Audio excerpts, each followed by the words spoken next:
L'édito de Djamaldine Benchenouf. Salam alaikum, Azul Filaoun, bonsoir. Les grands mouvements de protestation populaire, comme celui du 5 octobre 88, comme celui du 19 février 2019, lorsqu'ils ne sont pas menés à leur terme, lorsqu'ils sont captés par les propres régimes qu'ils contestaient, lorsqu'ils sont enfourchés par des forces embusquées, finissent toujours et immanquablement en queue de poisson, comme on dit. Ils peuvent même, et en l'occurrence, justement, devenir contre-productifs, conduire à une situation qui se révélera aux antipodes des revendications premières, comme ce fut le cas des deux grands mouvements populaires que je viens de citer. Rappelez-vous, les grands discours du régime après les événements d'octobre 88. Ces promesses d'ouverture politique et économique, le multipartisme, la liberté de la presse, la levée du monopole de l'État sur l'économie nationale, tout particulièrement, n'est-ce pas, en termes d'import-import. Le régime avait vite compris qu'il ne fallait pas laisser la contestation s'organiser, porter ses revendications sur la nouvelle scène politique, les défendre becs et ongles et s'assurer qu'elles ne soient ni détournées ni récupérées. C'est donc le régime lui-même qui a ouvert les négociations. Avec qui? Avec lui-même, pardi. Et avec une société civile qu'il avait lui-même fabriquée, le FIS et le FFS, excepté à mon humble avis.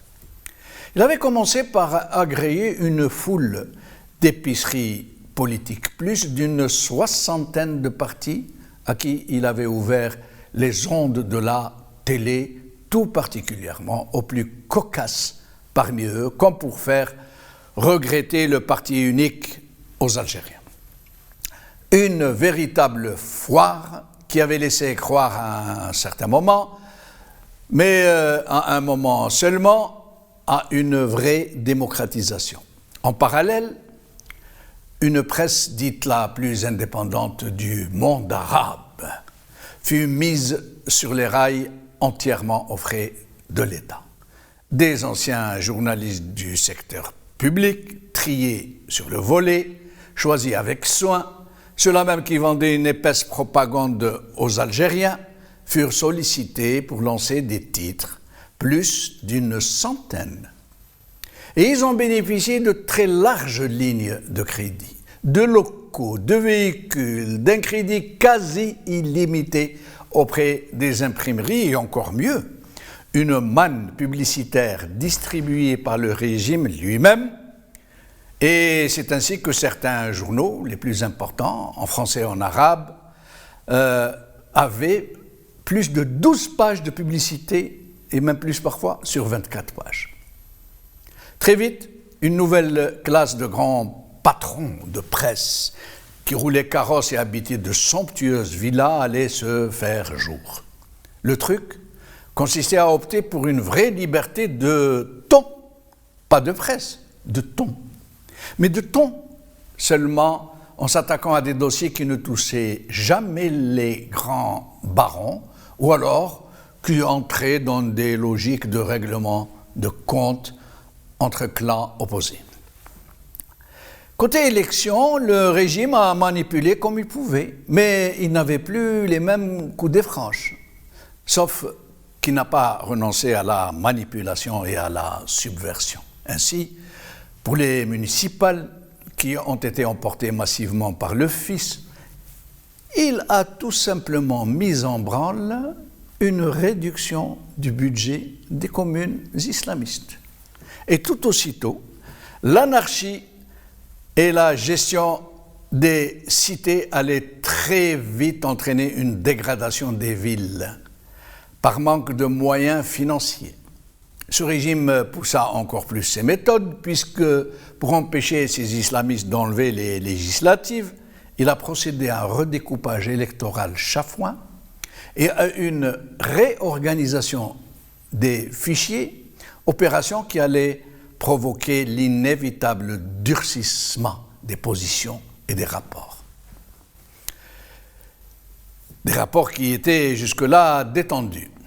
Lorsque le fils emporta le premier tour, nous savons tous ce qu'il en a résulté. Le processus démocratique a été violemment interrompu, sans autre forme de procès. Et une guerre contre les civils a été laborieusement mise sur rail pour aboutir à la tragédie que le monde entier connaît, même s'il ne connaît pas encore ses véritables auteurs. Et encore moins les dessous de la terrifiante gestion du terrorisme. Côté économique et du jour au lendemain, un très important secteur public fut littéralement démantelé, bradé aux copains coquins. L'import-export fut également distribué à qui?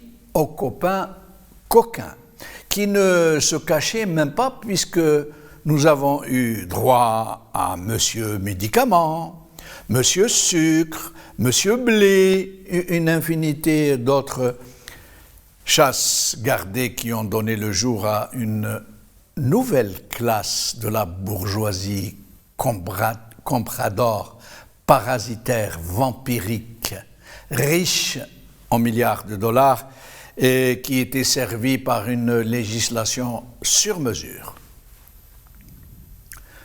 Je passe sur le reste tout aussi scandaleux, mais force est de constater que les belles aspirations nées de la révolte d'octobre 88 n'auront servi, en fin de compte, que le régime, ses affidés, ses clients, qui continuent à ce jour à surfer sur la vague. Le peuple algérien, pour ce qui le concerne, n'a récolté que mort, dévastation, misère, violence, démagogie, mensonge et encore plus d'oppression, puisqu'à la faveur des années rouges, ce qui est resté d'opposition a été liquidé par des disparitions forcées, la torture, les exécutions sommaires. Et c'est pareil pour le Hirak. Comme on dit en arabe, pour commencer par la fin. Ce Hirak qui avait émerveillé le monde entier par son pacifisme, son civisme, l'ordre qui le distinguait et la parfaite coordination entre les villes via les réseaux sociaux, allait finir, lui aussi, malheureusement, en queue de poisson. Il allait être totalement récupéré par Tebboune et compagnie, qui allait l'institutionnaliser, lui donner une appellation bondieuxarde, Al-Hirak al-Mubarak, le Hirak béni. Et pour cause, puisque c'est grâce au Hirak al-Mubarak que ce monsieur était devenu le président de la République, ou plutôt le président de la junte. Côté peuple algérien, même désastreuse issue des milliers de prisonniers politiques, la torture, le viol, l'intimidation, le lâcher de trolls sur les réseaux sociaux, un nouveau dispositif constitutionnel scélérat et législatif qui fait de l'armée un acteur ouvertement impliqué en politique, sans compter une situation économique calamiteuse, puisque des millions d'Algériens ont basculé dans l'indigence et la misère. Voici pourquoi une révolution qui ne va pas à son terme et qui ne balaye pas le système contesté finit toujours en débâcle. Quand on entre en révolution, on va jusqu'au bout de ses aspirations. Qawala khair.